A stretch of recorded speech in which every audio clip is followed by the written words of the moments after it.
Bonjour à chacun et à chacune et bienvenue dans notre émission Histoire inspirante. Je vous rappelle que si vous n'êtes pas encore abonné à notre chaîne YouTube, c'est le bon moment pour le faire. Nos vies sont parfois pleines de rebondissements. Vous est-il arrivé de vouloir tout plaquer, de changer radicalement de cadre de vie ou bien de métier?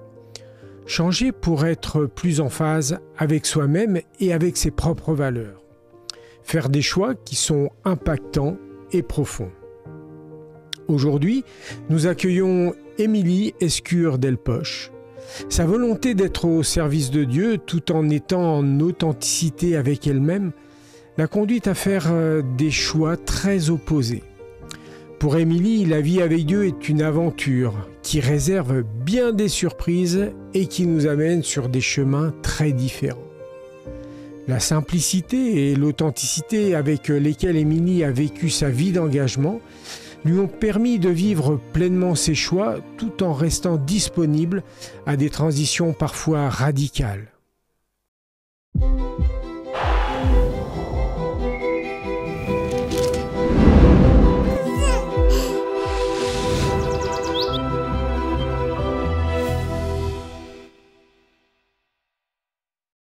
Émilie, bonjour. Merci d'être avec nous aujourd'hui.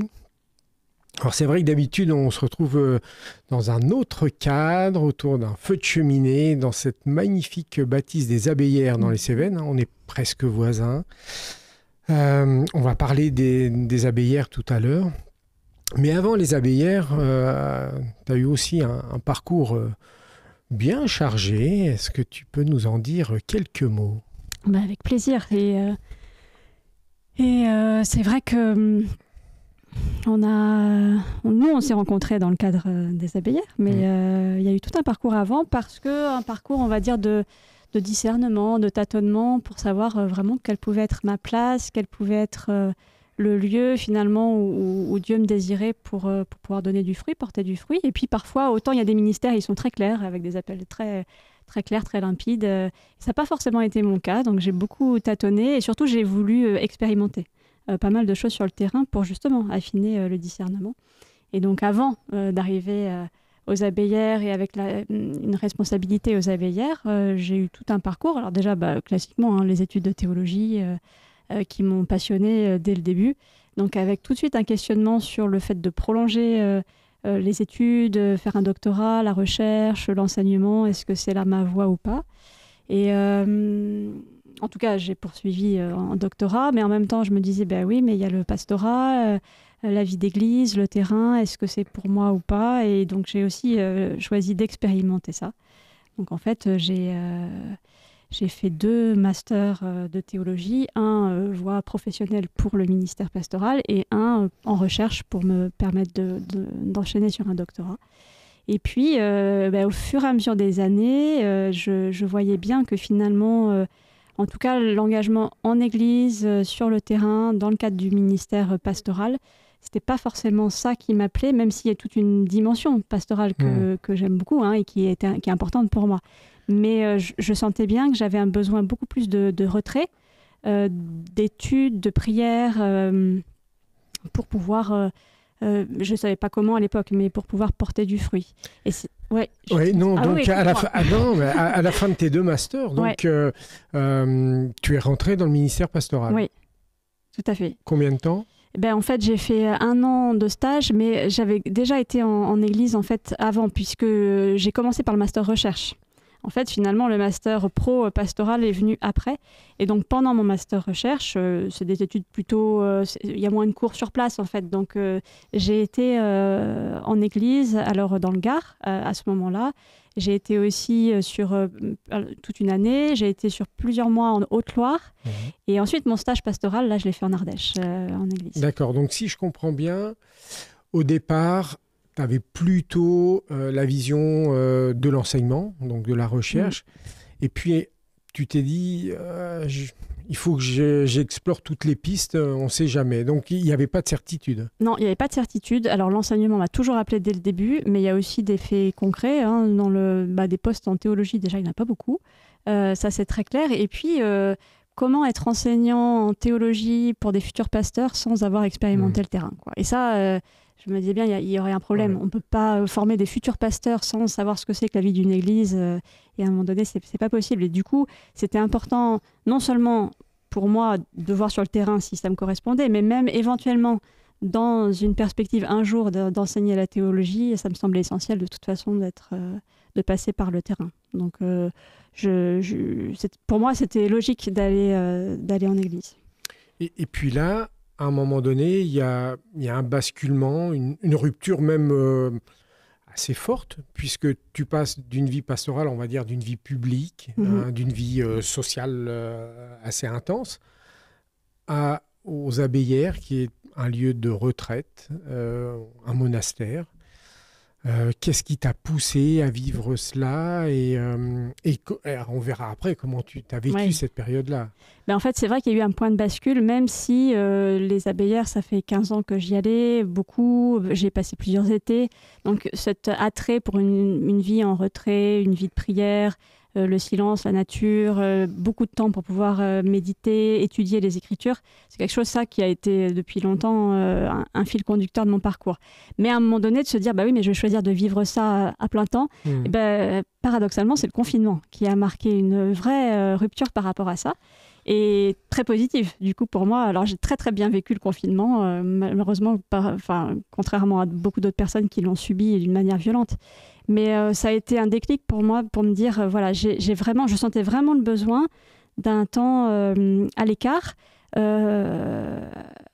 quitter aussi le rythme un peu tourbillonnant et des études de théologie, parce que en plus j'en ai fait pas mal, et donc du coup c'était sur un gros rythme, et en même temps aussi de l'église sur le terrain, et de rentrer dans une dimension de ralentissement, mais ralentissement pour pouvoir mieux plonger dans une vie spirituelle plus profonde, plus dense, et en même temps c'était pas me couper du monde juste pour moi, quoi, pour mon petit bien-être, et donc c'était aussi pouvoir m'engager dans un lieu où des gens pourraient aussi être au bénéfice de ça. C'était pas juste me retirer pour me retirer pour moi. Est-ce que ça veut dire que ta vie spirituelle quand tu étais pasteur n'était pas satisfaisante, en tout cas elle ne te remplissait pas? J'ai envie de répondre oui et non. Sur certains plans, j'avais pas le rythme était tellement dense que tout allait très vite, et il y avait toujours comme une zone de frustration, quoi. Pas assez de temps, quoi. Ouais. Pas assez de temps pour pouvoir prier, pas assez de temps pour pouvoir plonger dans la profondeur des textes bibliques comme j'aurais voulu. Et donc beaucoup de frustration. Et puis à un moment donné, c'est pas très bon d'être toujours frustré. Et en même temps, c'était pas totalement ça non plus, parce que je crois que même quand on est très engagé, c'est à nous de créer des zones, des espaces un peu intouchables où on se dit non, ça c'est que pour Dieu. Et ça, alors moi c'était beaucoup le temps du matin, quoi.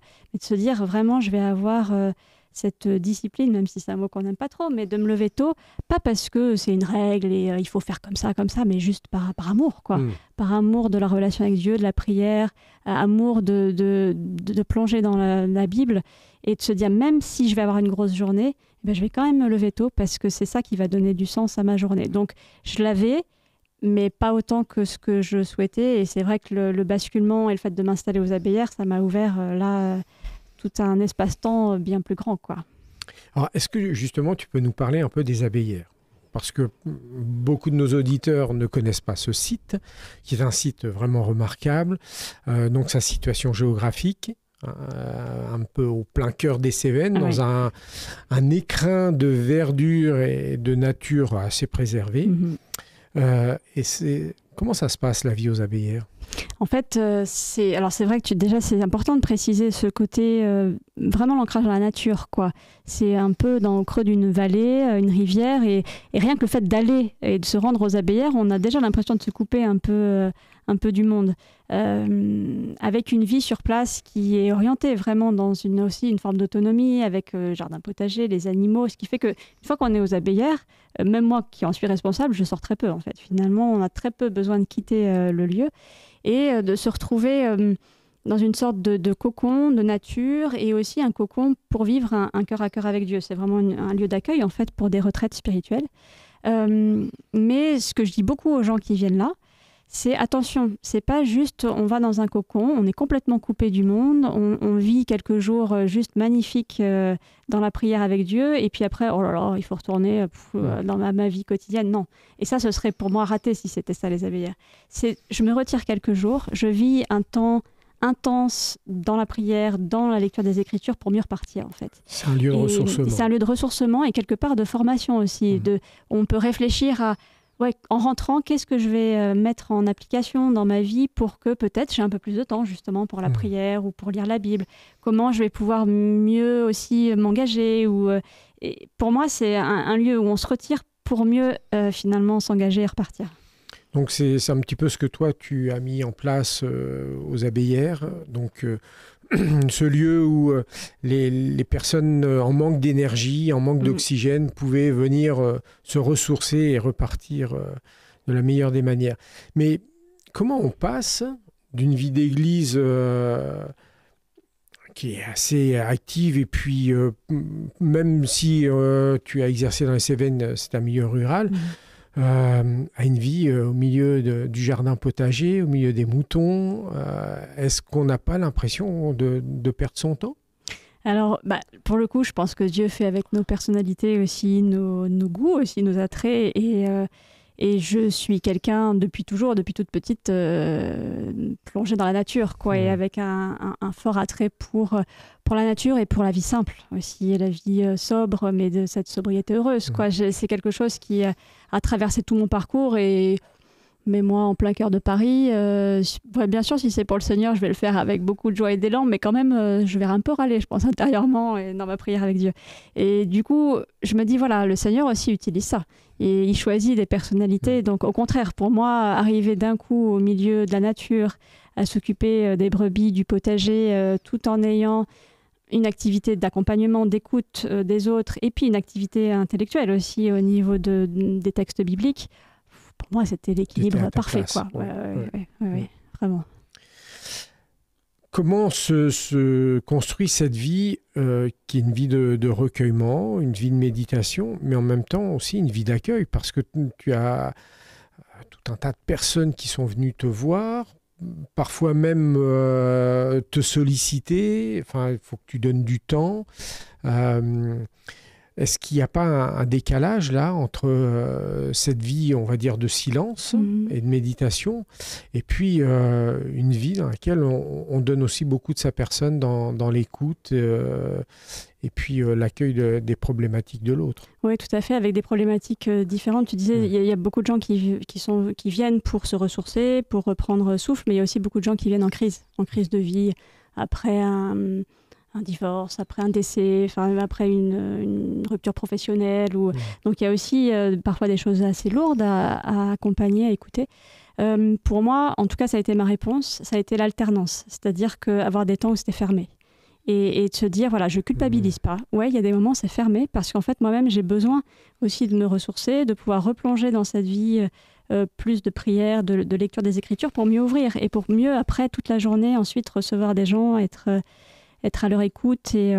Donc c'est comme ça que moi j'ai résolu cette question en disant il y a des moments où c'est fermé et c'est pleinement fermé quand c'est fermé. C'est-à-dire que moi je suis dans mon cœur à cœur avec Dieu et j'en ai besoin. Puis après il y a des moments où c'est ouvert et puis je suis à 200% pour les gens quand c'est ouvert, quoi.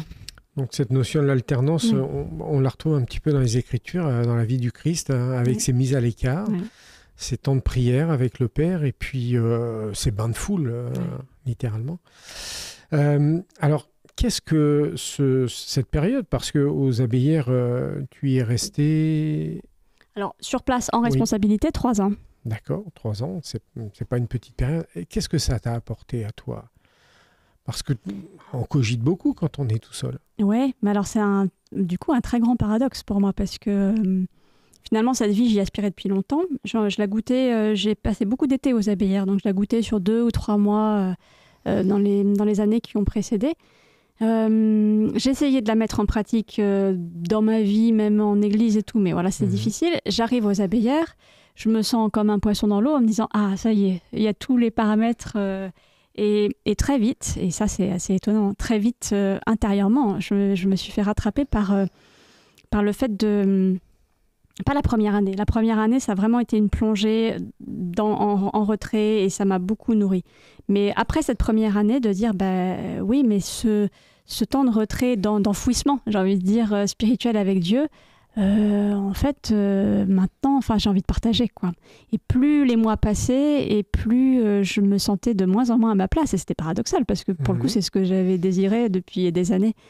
Et c'est pas que les abbayères ne convenaient pas. Au contraire, tout cet environnement est magnifique. Mais moi, je sentais que je m'étais suffisamment retirée et qu'il fallait maintenant que je sorte, quoi. Et que je sorte pour transmettre. Et pour le coup, la question de l'enseignement qui était au tout début de mon parcours, donc 12-13 ans avant, revenait énormément pour moi. Enseigner, transmettre, partager. Et du coup, ne plus être dans une démarche de retrait, mais au contraire d'être dans une démarche de sortir et d'aller là où le Christ m'appelle, quoi. Et du coup, c'était dur pour moi au début. Je me suis dit, mais en fait, j'ai tout là, j'ai exactement la vie que je rêvais de mener. Et finalement, je sens que Dieu m'appelle à autre chose. Donc, ça veut dire que dans la vie, il y a des périodes de mutation et que ces mutations se font à travers les événements et les situations que nous traversons ou même les choix que nous prenons. Oui, tout à fait. Et plus j'avance et plus je me dis, en fait, on parle d'une vocation et je crois qu'on a une vocation. Mais alors, elle prend des facettes et des couleurs différentes suivant la vie et comment on évolue dans la vie. Et ça reste pour moi une vocation. Et je pense que chacun et chaque chrétien, en fait, a une vocation.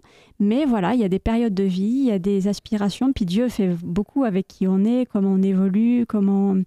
Et en fait, ça peut paraître parfois des virages qu'on prend ou même sur certains plans des contradictions. Et finalement, ça n'en est pas. Voilà, c'est ce verset des Proverbes, Dieu fait une ligne droite avec des courbes. Mais en fait, les courbes de nos vies, ça fait une ligne droite dans le cœur de Dieu et dans le chemin de la vocation, en fait. Il faut passer par là pour pouvoir grandir. Donc, tu as fait tes études de théologie pour devenir pasteur dans l'Église réformée. Oui. Tu vas très bientôt, là, à la rentrée prochaine, intégrer le corps professoral de la faculté adventiste de théologie. Les abbayères ont joué un rôle, ce temps de retraite, de réflexion, ça a joué un rôle sur ce choix. Ah oui, alors et je pense intérieurement et même très concrètement, parce que finalement, pour moi, il y a eu un moment décisif, c'est quand j'ai été appelée par la faculté adventiste pour enseigner un premier cours de master sur la vie spirituelle du pasteur. Mais si on m'a appelée pour faire ce cours, c'est parce que j'étais aux abbayères et en responsabilité aux abbayères, et du coup ancrée dans une vie spirituelle j'ai envie de dire profonde, mais je ne veux pas dire que je ne suis pas en train de juger la qualité de ma vie spirituelle, mais c'est-à-dire qu'avec de l'espace, du temps pour pouvoir avoir une vie spirituelle assez dense. Du coup, on m'a appelé pour ça, en fait. Donc, on m'a appelé parce que j'étais en responsabilité aux abbayères. Et après, je suis arrivée à Collonges pour cette semaine d'enseignement. Je suis repartie complètement différente, en fait. Là, ce que j'ai pu voir, non seulement de la vie du campus, mais chez ces étudiants qui se préparaient au ministère pastoral, chez les profs à Collonges, ça m'a vraiment bousculée. Et ça m'a interpellée, d'autant que j'étais moi-même dans un questionnement par rapport à mon engagement ecclésial, l'église dans laquelle j'étais. Donc c'est venu vraiment me bousculer. Je suis retournée dans ma petite vie d'ermite, entre guillemets, aux abbayères. Et puis pendant plusieurs mois d'hiver, c'était l'hiver, donc c'était fermé. J'ai justement beaucoup prié, réfléchi et essayé de discerner avec Dieu sur qu'est-ce qui vient de se passer en fait dans cette rencontre avec l'Église adventiste. Et du coup, voilà, j'ai beaucoup lu, j'ai beaucoup étudié aussi pour voir. Et puis, je suis restée en lien beaucoup avec les personnes que j'avais rencontrées d'abord à Collonges. Et là, c'est assez étonnant parce que il y a des choses qui paraissent évidentes parfois dans nos parcours. Autant j'ai pu tâtonner pendant des années sur un ministère et quelle est ma place. Et puis là, finalement, en quelques mois, et en gros en 1 an et demi, énormément de choses sont devenues très évidentes. Les portes se sont ouvertes et après finalement 15 années un peu de tâtonnement sur quelle est ma place, où servir, comment servir, J'ai l'impression qu'en quelques mois, toutes les réponses... C'est une vraie révolution, parce que là, tu passes des Abbayères, qui est un lieu de méditation et de silence, à une salle avec des étudiants, dans un campus dans lequel vit plein de personnes, donc ça grouille, ça vit. Et puis, dans un milieu qui n'est pas ton milieu habituel, en tout cas celui dans lequel tu as grandi, ça se bouscule, ça fait peur. Comment tu vis ça? Ou au contraire, ça a un côté un petit peu excitant? Oui, c'est ça qui est étonnant. C'est normalement, je me dis, je devrais être pleine d'insécurité, d'appréhension. Alors, je dis pas qu'il y en a pas quelques-unes, parce que je pense que j'ai envie aussi de faire les choses bien, et du coup, je me mets sans doute un peu de pression moi-même. Mais quand il y a un vrai appel, finalement, quand les portes s'ouvrent aussi d'une manière aussi simple. J'ai l'impression que moi, je l'aborde aussi de manière assez simple. Et c'est vrai que sur le papier, ma vie, elle va radicalement changer. Puis j'ai l'impression que ça se fait, quoi. Ouais. Et qu'il y a finalement aussi surtout beaucoup de joie et beaucoup de désir, beaucoup d'élan. Et le fait de... Bien sûr, ça, c'est un changement de vie, l'installation sur le campus, les cours qui démarrent, mais ça a un côté tellement aussi exaltant. C'est vraiment la force et la beauté d'une vie à la suite du Christ, quoi. Bien sûr, on pourrait, à vue humaine, il y a plein de choses qui peuvent faire peur. Et en même temps, on est main dans la main avec lui et on part. C'est l'aventure, quoi. Et il y a beaucoup de joie pour moi à ça. Alors, c'est intéressant ce que tu dis, cette notion d'aventure. Ce qui veut dire que, en tant que chrétien, on est quelque part appelé à ces mutations permanentes, à cette aventure permanente avec le Christ. On ne peut pas être chrétien, avoir une petite vie tranquille, aux Abbayères, par exemple. Je pense qu'on est souvent bousculé dans nos désirs de vie tranquille. Alors, ça ne veut pas dire que chaque vie doit prendre la forme de, je ne sais pas, déménager tous les 3 ans et partir à l'autre bout du monde ou changer. Mais je crois que même dans une vie un peu stable, et beaucoup de chrétiens ont une vie stable, et heureusement, on n'est jamais finalement si tranquille que ça, mais c'est magnifique, en fait. Et je crois vraiment que vous êtes le sel de la terre. Il y a quelque chose de relevé, de piquant, qui a beaucoup de goût, en fait, à suivre le Christ. Et ça, même dans une vie stable, en apparence, je pense qu'on est toujours challengé quelque part par le fait de suivre le Christ, et aussi ce que la lecture des Écritures, la lecture de la Bible au quotidien, ça ne peut pas nous laisser tranquilles. Alors je pense que ça nous procure beaucoup de joie, beaucoup d'élan, beaucoup d'envie aussi de servir, d'aimer, mais ça vient toujours aussi nous bousculer. Si vraiment on prend au sérieux notre lecture de la Bible tous les jours, on est très souvent, je pense, déplacé par le Christ dans notre lecture de la Bible.